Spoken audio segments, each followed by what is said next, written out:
Alors, ce que le monde doit savoir, ce que le peuple doit savoir, c'est qu'à partir de cet instant, en tout cas, Papa Guy-Émile Houphouët-Sétoukouaba a fait démarrer la machine. Et nous allons le vivre chaque jour. Nous allons vivre des témoignages.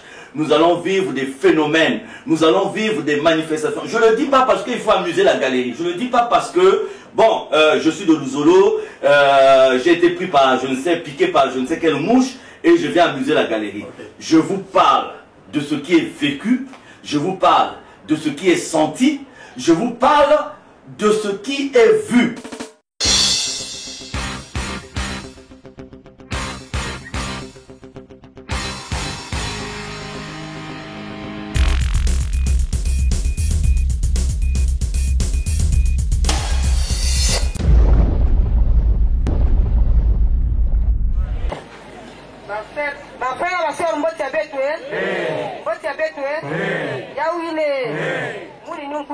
La sœur aussi, on donnait le nombre de l'opéage.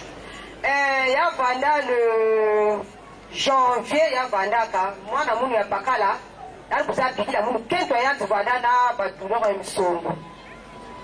après, il me dit, ah, je vais continuer à n'attendre, puis quand vous n'attendez quoi, là, l'hôpital a fait aussi. Bon, c'est un moyen qui est bien à l'Uzolo. Il fallait que nous n'attendions awa.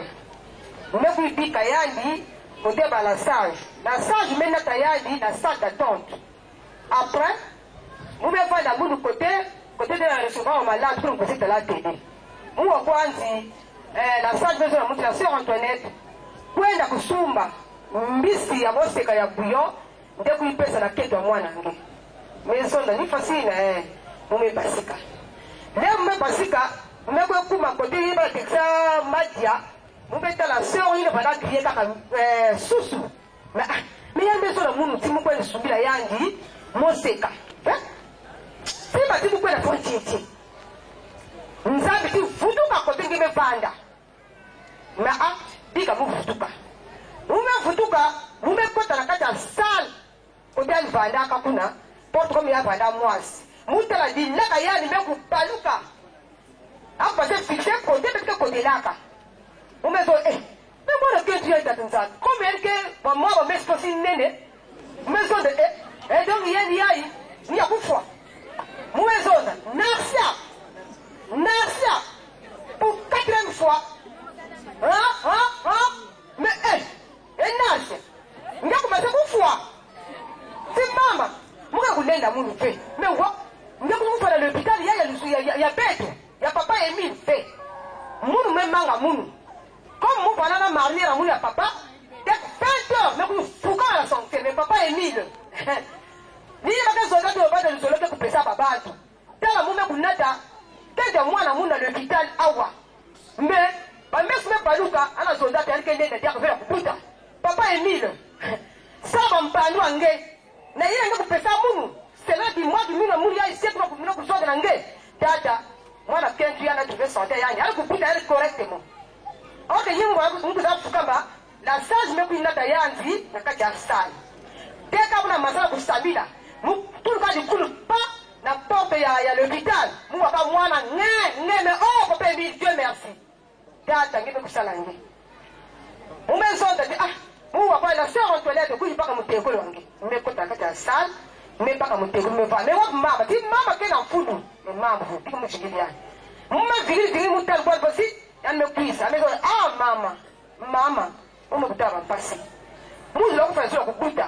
Mais moi, je l'ai dit, fixe photo, il y a papa Émile. Fixe photo. Maman, d'aller voir la pascaka, maman, vous avez pas mauvais. Mais je dis merci, comme les gens me dit.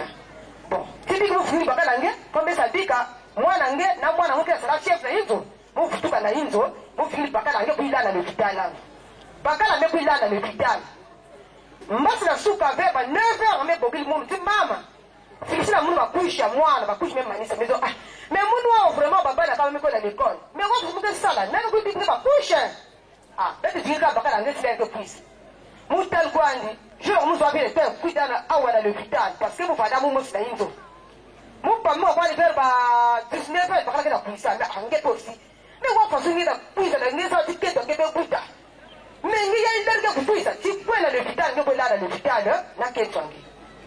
yani mekwisa munu fero vete umekwana inzo mupa muka kwandi mutu kama kubogila munu ni mwana muni apakala yenda mama sana mbagu papa na ya nafsia mwana mekangama amesi mepaluka para kwa nisa mwana kata fatio asireme mosi kusabikia mena inzo na kota munu na kimi moto mamge waposo ngebe kuipiga kaka l'hôpital ngebe sinira kuisa pe hapa mama vraiment tu bawa kusimuke zone nangi vraiment ngebe pardonner munu ya kete fota munu Baka mutekula nge nati ada le tala neona ma papa Emile me muke pena mbongo mumosi muke la vivre na station yimbi me okutuma kwenda na neona kwa kutuka kuswa mbongo me zo ditako sipili pesi mu marnière na kitambala na drapene na nganda infirmière ku zabiki yandi musa sipite na kata nzulu musave amezo olengenda tumwana le hospital ngela lutaka de maintenant c'est la docteur na tukama mai la docteur papa Emile mumosi na mpali papa Emile pesa mu le temps moke membre de BH yadi mosi tulisa mu si membre muka kusamila na kisielo yai fait santé umekoti na hizo mwana mwenye pakala betu tombe mumezoti muke clamer mwana muke paka mwana ore musamba paka zulu na mwana mungu ana clamer na mwana mume clamer mupamuka mefuka mesamila belo mezo papa Emile muke bena kima muke pesa mwana yai mais à travers maza ngeye nge kupesa inge biega ngetani muko asiku pesa na kisielo nge yai nge kufisa na munu tata bega yangu nwa yao mupamuka kwa ni mwana sieti mekufungula inwa mwana journée kaka mosi mekufungula inwa mume kupesa masa mwana dogo masa kuzora kaka ilo la kio mwana sieti après leo kumaisa muke kwa leo ndio sala mutu nata mwana yai na frema tasa ngebe wano me munata na frema tasa mume kwenda papa matasa mekuja kotange tala sitasuke na munu papa tala donc muka munu mbo kutaka mwana neona me mumo sipesa sabila usipe na inzo me kombe wasatu neto mwana papa tasa ni ya menda tagera kotange awa nge salila yali batele bashi papa matasa mamu yali pesi esa la kurieti esa la kunye ebe manisa yali meso da tino bika mupesa usi munu pesi mazangeta papa matasa kusia mepesa mume katuka ete kwena inzo meso na nafsa de ngemo sisula kufana sula kubuta mwana yai ngeke dala tumira yanzi muke dala na musi mume baka drapele mume tuna liboka mwana tumira dala na mwana lezi na mwana muwa 4 heures muwa bakifuma mwana yako toka mwana kwa sisi yako baluka be papa Emile tungo mwana yai tungo maladi yai ni yazo sasa tena yanzi mume fuka madiaka na pipa ndio kufuka mume pesa dia ngoya maza ngetani ekime vumuka mwana tukaye kwa sisi sakana yani vraiment tuka bien kwa sisi naona kuna zulu vraiment bien mume zote bo bigi mukwenda le hospital mumosi atavua kime sa bikaka mukwenda paka bala sio wame de mungu na sio Antoinette peke na ndeona muka muna inzo mais on peut dire ça là mais papa Emile zonda na betoti pas membre confirmé parce que la mouchoir pour guérir malade pour mettre pour pas pour mama. Il y a quelques petits bébés à avoir vu dans le cadre de l'hôpital. Mais avant de recevoir malade, il faut savoir la tête. Mais bébés pas malade, bébés fils à quoi dans l'hôpital. Mais c'est pourquoi vous faites un zila. Mais moi, c'est bien pour aller pour pouvoir ma. Mon gars, en tout cas, vous téléphonez vraiment, en tout cas, ça va. Donc vraiment, en tout cas, et témoignage à quand vous l'avez vu, il y a voilà la l'an 2009. Il y a tout voilà la Césarée 3. Mou, quand on a sous-section. Mou, mais plus dans la Inzo. Il y a pendant 19 heures. Vous mettez la tenue, vous me vendez. Papa, tu m'as mis là. Vous là, maman, vous mettez la chambre. Vous mettez la chambre, mais ça va. Tu mets là. Papa, vous mettez là, le fait. Maman, tu as commencé à sur le plafond. Papa, il y a tout le monde. Mike, tu peux t'appeler ici à l'île. C'est là, tu as pris la côté de la Inzo. Mais on va payer 1000. Mais il y a une diamant que tu mets Katuka. Mais tu fais. Il y a une maboga. Ou un bac à. Tenue, mais pas ta tenue. Ne me pas ta tenue, mais zone. Bon, papa Emile. Vous mettez zone. Il doit bien toquer plafond. Mais na elle chambre de la laka, moi, plafond, quand il y a siège, bikanaka, et même comme moi. Mais si tu y a un peu, il y a une toquée, on a tabou la cataïto. Un tabou la yann. Mais si tu y a un peu de mystère, papa Emile. Ne mystère, il ne peut pas mounou. Mounou, c'est Sabina. muke sabi muke manisa muke baka masa ngetani muke lancer na yin donyo so ki na chambre ti na salon ti côté ba ba ke naka mais faut mutala mbuku ina visa c'est que mbuku faut mutala ya aussi mume sabi na me baka masa me lancer ti na chambre bana de maintenant peut pas de suite mais tu là la pongi mais tu là la pongi tu fumuka comme voilà pour un small tu vas texter ça da Bel-Air mume kwa la ponche tu me futuka me kwa texter les me futuka mais abu ya sous-section mercredi tu me kwa la sous-section mais pour la fenêtre en chambre mais nzambe ozona mundi futuka manima kwa ta kutu salama kulu ngeta la mpuku ya gayar ke kulu mume kwa ta la mpuku ya gayar ndai manima ya kutu salama kulu mais on dit wow papa Emile masa ngetani mais kwa mpuku vraiment papa Emile na yezo ni ko na kota peto mme kukuikila yao papa Emile ngeta nzambi masa ngetani na kwa mpuku donc vraiment tout cas à Dala na papa Emile vous noir quoi vraiment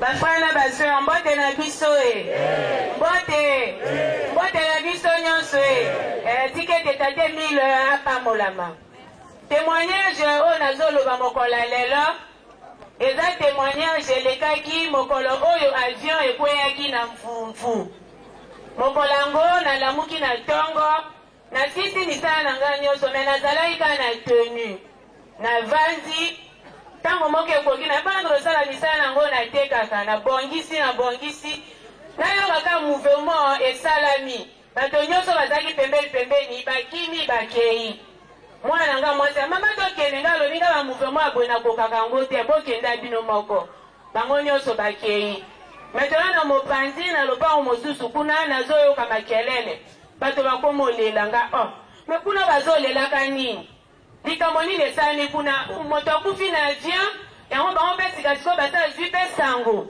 na vandi minute moke natala boye soro wana aina mbango na mwana maboko aina mwana kote na teleme na kumka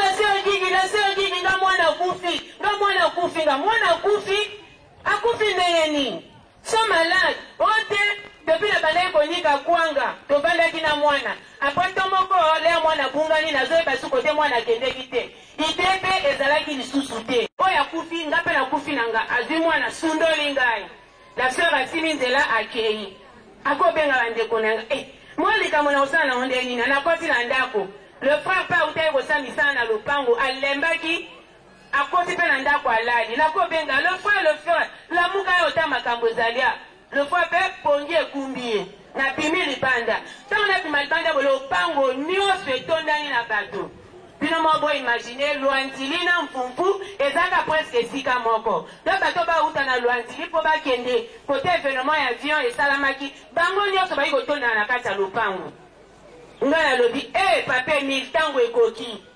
oyo eza mission na bango te eza ya ngai nafukami nazwi mwana oyo natie ye na katikati ya makolo nalobi papa Emile na nguya na nga mwana nakoki te na moto masumu papa sala kopesa nga soni te mais comme papa Emile kaka nzambe ya victoire epai na ye esheke yalaka te alo nga ngwana na koti lelo nazobanda priere bwe trose ezwi nga na kati ya priere na kati ya trose papa Emile azoloba na ngai finya ye libumu nazofinya mwana libumu koma akweyaki na boye mutu ezalaki na se makolo ezalaki na likolo don mai mingi ekotaki na nzela ya basi ntango nazofinye libumu mai ezobima mosu ebima na nzela ya basi mosu ezobima na matoi mosu ezobima na solo mosu na monoko nga mpe nakofinya kaka papa azoloba na nga continue nga mpe nazocontinue nakontinue mbala liboso mwana pamuki nga mpe nakocontinue kaka mbala mibale mwana pamuki nazocontinue ya misato mwana pamuki na mbala minei alors bafulu wana ebimaka bato babesa bana oyo babela souvent branchite fulu wana ebimaka ya pembe ebimi na monoko mosusu ebimi na zolo papa alobi na nga alo longola fulu wana nazwi monoko na nga ndenge papa alobaki na koti na monoko ya mwana na longoli fulu wana na zulu susu alobi longana na zolo na zwi munoko na nga na koti na zolo ya mwana na pendi oyo ezalaki na kati ya zolo alobi botia mopepe na zwi mopepe na tie na mwana na mbala moko akomolela bato bakrie gloire à Dieu. Donc vraiment na nsima nango nalobi comme nalembaki minabi na bandeko botoka mai na libulu tosokola mwana mpo abebaki na batusu ezalaki na ye tosokoli mwana aloba ndeko ya mama na ye puisque mama akimaki ka akilikili bango mpe bayi bazwi mwana le bazozwa mwana donc bakimaki kaka akilikili ngai nakoti na ndako fale nazongisa nzambe ye matondo lofana mina landa nani bango kote bakie kuna soki ndenge nini nakoti na ndako na bipape mi nakumisi kombo na po epa na yo esheke ya lite merci na nyonso oyo osali metike pa bango bazokende bakende na l'hôpital ya sisete mpo kuna enselement evenemo yali kuna mema bango ata na dispensaire oyo ya mokie nzambe mpe talaka tate emile aza nzambe amakamwisi akonduire mpe bajeune wana bayambaki bango na nzela amemi bango na l'hôpital bango okoma na l'hôpital bango batuni bango me mwana yango nini bango mpe bayebi na bango mpe situation eyeli mwana te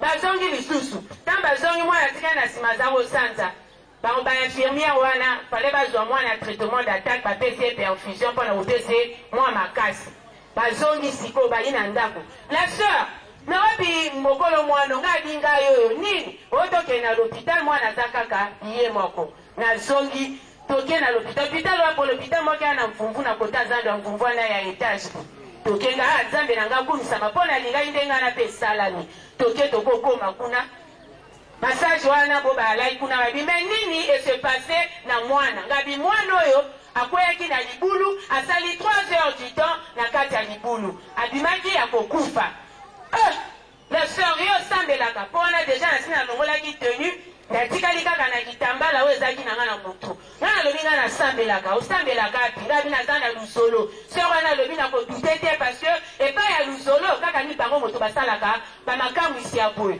nzambe na bango tembe te donc na nsima wana alors bayi kopesaka traitement baantibiotique balobi bokolala te mwana nga naza nde important yango wana mpe tosimi nzela toyi kozonga na ndako do bandeko na ngai mpo tolakisake papa emile aza nzambe atembe te mpa na ye victoire likolo ya victoire mwana ngo yoyo mwana ngo yoyo oyo akweyaki na likolo mwana ngo yoyo bon nayebisaki na mama na ye na makambo sio esalami mpo tokende kotonda nzambe na biso alobi ngai mobali na ngai azali ate biso tosambelaka na islam soki nakie na nsima na ye ekosimba te mpo tozela ye ye soki ayi lokwa mobali azaka na voyage mobali ntango ayi nalobi eza feta papa na ngai nakokondima soni te mpo nakende kotonda nzambe na ngai mpe mpo bandeko bayebaka lisolo oyo te yango oyo mokola lelo nakie nasengi ye na papa na ye alobi mema ye bokende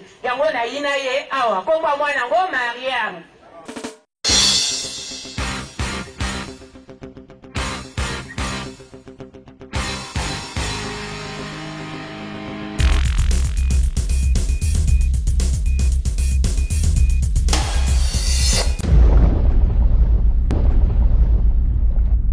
Kampuni ya munu ya Rusoro mmoja ya Betwe ya mingi mingi Betwe ya Bayawe. Toute ma vie est un témoignage. Toute ma vie est un témoignage. Toute ma vie est un témoignage. Toute ma vie est un témoignage.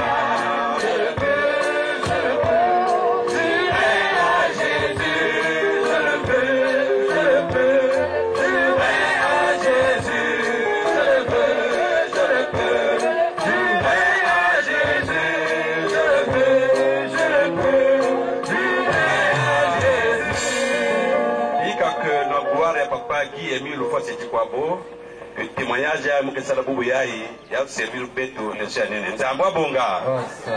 Le témoignage que je veux faire, moi, c'est le frère Diamoneka Raymond, membre professeur de l'OPH, inspecteur spirituel et itinérant. Je suis le président actuel de l'association Césarée 2. Le témoignage que je veux faire, il y a l'outak à l'année 2006. Mais ça m'a été rendu en 2007. que s'est-il passé? J'ai un dernier donc de la famille, ma soeur biologique. Elle est protestante de croyance au départ.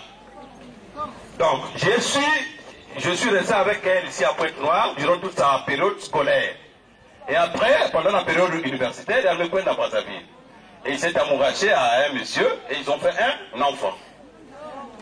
Mais à chaque fois, elle était toujours malade. Alors, elle me téléphonait, il y a un mois, je suis malade. J'ai dit, mais moi, je t'ai montré la voie. Pour toi, tu dis que toi aussi, tu pries. Mais prie ton Dieu pour que tu trouves la santé, parce que moi, je ne suis pas malade comme toi. En tout cas, elle est restée pendant au moins 3 ans. Ça ne tenait pas. Je l'ai fait venir à Pointe-Noire. J'ai dit, bon, reviens à Pointe-Noire, je vais regarder ta situation. Qu'est-ce que tu veux?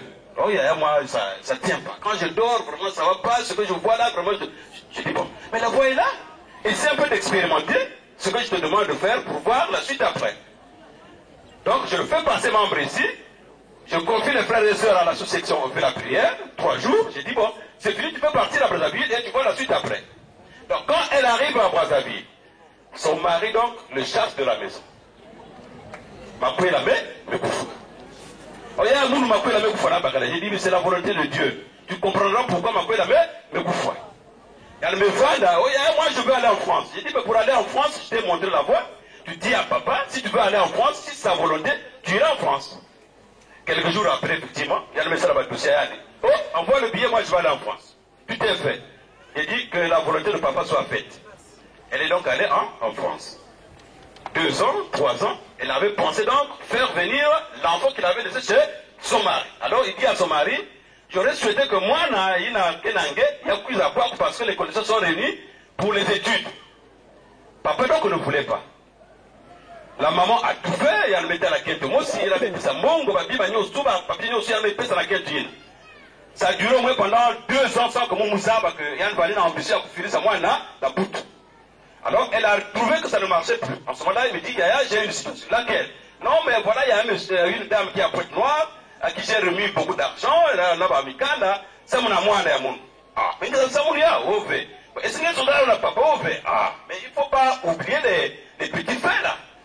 Na kusala mambo muzondana ngeke mambo na mambo to doada tetia ou na papa.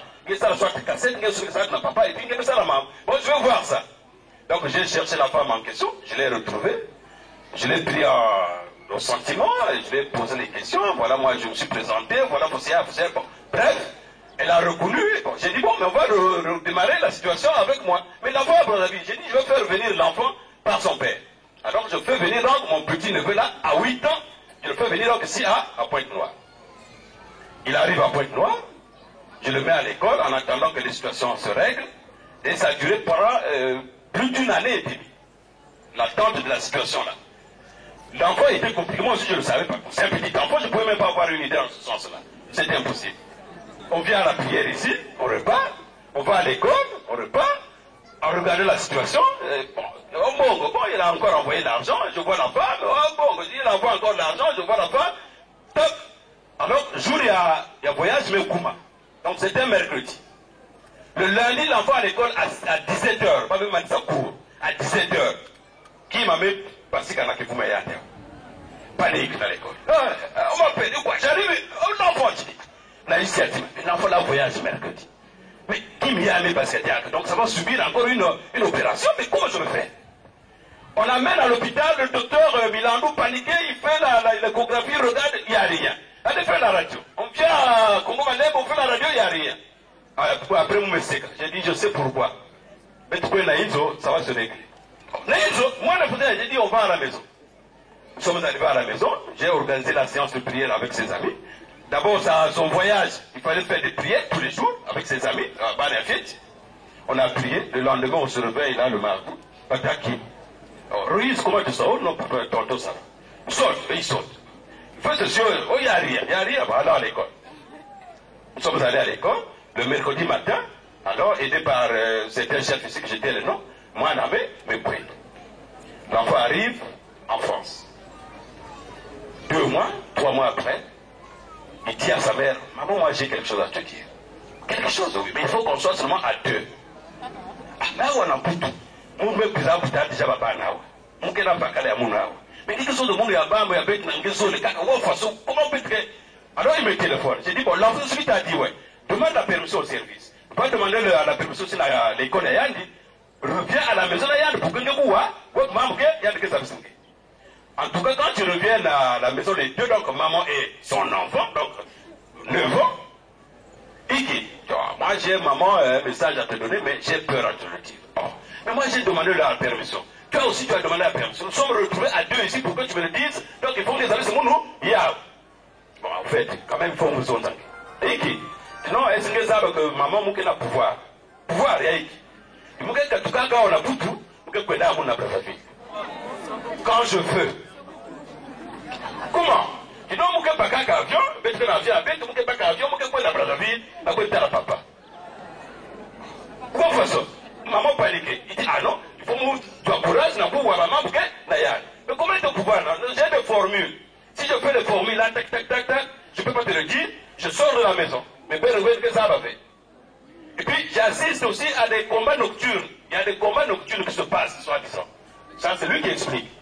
Donc, il y a une pourquoi la banque a un combat, et il regarde comme la télé. Mais comment tu fais pour repartir à Brazzaville? Je dis non, je ne peux pas te le dire parce que tu n'es pas dans ce niveau-là. Il n'a qu'à mourir à métal. Pourquoi tu dois pouvoir? Je ne peux pas aussi te le dire. Mais je dis que papa vient ici. Papa peut savoir nous mêler pour que vous foiguez. Moi, je dis, mais papa, moi je suis en France, c'est grâce à maman. Mais tu me donnes le couteau pour que vous foiguez. Mais moi, pour ça, nous ne pas n'importe. C'est pour cela que j'ai tenu à te le dire. Pour que que papa peut savoir nous mêler, mais mon manga mêler. Et peut-être que la position veut dire là, là, papa. Alors, la cadette panique. Panique. Alors, il me téléphone. Nous sommes au téléphone au moins pendant 2 heures du temps. Il n'a pas expliqué mon rôle. J'ai dit non. Si tu n'avais pas un pouvoir, il ne devait pas te le dire. Est-ce que nous disons papa, oui, nous sommes sacrés? Pour que nous allons sauver moi, c'est pour cela qu'il y a un message. Ça, la couvrir la papa. Nous disons moi, il a membre. Fais-lui passer membre. Et moi, j'irai voir son père à Brazzaville. Donc, c'est ce qui a été fait. Moi, j'ai payé. Après, en fait, dans l'investigation, la cadette lui a demandé. Toi, tu as étudié chez l'oncle. Tu as fait presque 1 an et demi chez l'oncle. Comment tu as vu l'oncle? Ah, mais là, vous parlez d'un oncle. Pour voir les gens, vous parlez de sa bigaya, on a eucalyptus. Je suis à mon campement quand il y avait les eucalyptus. Donc, quand il arrive vers la maison, il laisse son pouvoir au pied de l'eucalyptus. Il rentre à la maison. Quand il sort pour aller à l'école, il prend son pouvoir. Il va avec à l'école. Quand on vient ici, il laisse ça quelque part. Il laisse quelque part. Ça, il a expliqué à sa mère. Il laisse quelque part son pouvoir, il rentre. Il prie, il termine, en sortant, il prend son pouvoir. Avant d'arriver à la maison, il laisse Allah. Donc, durant tout le temps qu'il est resté avec moi, c'est comme ça qu'il faisait. La maman lui a encore posé la question. Mais toi, tu n'as pas regardé l'oncle. Est-ce que l'oncle n'a pas ce pouvoir-là? Non, l'oncle, qui n'a pas bantu, Moutalaba, Moussi. Qui gardé, qui a dit, Moussula, sous sa coutelle, va y tuer, Moukina Koutala, va y tuer. Donc, vous êtes là, après, la mère a dit, est-ce que tu ne vois pas que ton pouvoir est le pouvoir de l'oncle et à l'oncle met l'outil? Tu dis oui, ça je sais, mais moi, si je veux, le pouvoir est à mon moulin de Fouamout, comme moulin de Foumoula Mout. Tu dis oui, mais le pouvoir est à quelqu'un qui est le pouvoir est à l'oncle qui est néné. Si le pouvoir est à l'oncle, mais l'outil la partielle qui est Samila. Donc, il faut que Samila, pour que le pouvoir est à l'oncle. Il a encore posé la question, est-ce que dans la famille, toi tu ne vois pas quelqu'un encore qui a ton pouvoir là? Il a cité un de mes neveux. Quand je vois son comportement, effectivement, je sais qu'il est dedans. Un de mes neveux. Mais je lui ai, jusqu'à présent, nous avons essayé à mais vous êtes à la cacayade parce qu'une fois, dans ses causeries, il dit à mon petit garçonnet, que peut-être là, vous finirez, il faut y a papa, le papa, il y a quelques fois. Peut-être que il s'appelle dans le pan. L'enfant est venu me dire ça. J'ai appelé mon neveu, j'ai appelé ma soeur, j'ai appelé ma maman qui est encore en vie. J'ai dit, si dans ta vie, n'a pas que oncle enterré que neveu, moi je serai le premier à t'enterrer. Je serai le premier à t'enterrer parce que tu ne sais pas comment je vis. Mais mon souhait est que nous sommes l'angolo, et que tout le monde est tapé, il y a oncle. Mais je veux qu'il y ait beaucoup de témoins. Voilà à peu près le témoignage. Alors aujourd'hui, l'enfant là-dedans, après les courriers, car moi, j'ai ce Picana Kabasikeli. Je suis allé à Brazza voir son père. Son père a reconnu ça. Son père a reconnu ça, c'était mon secrétaire. Il dit oui, si tu veux, ton secrétaire, je te le fais revenir ici. Dans le cas contraire, tu cesses, je te laisse libre. Parce que tu ne sais pas le pouvoir de Dieu. Toi, c'est Dieu qui t'a créé. Donc, il dit que moi, on est tranquille, c'est pour ton bien, pour que l'enfant réussisse, c'est pour ton bien. Moi, l'oncle, je n'ai rien à gagner là-bas. Mais je veux que toi aussi, tu sois sauvé. Nzabwa Bonga.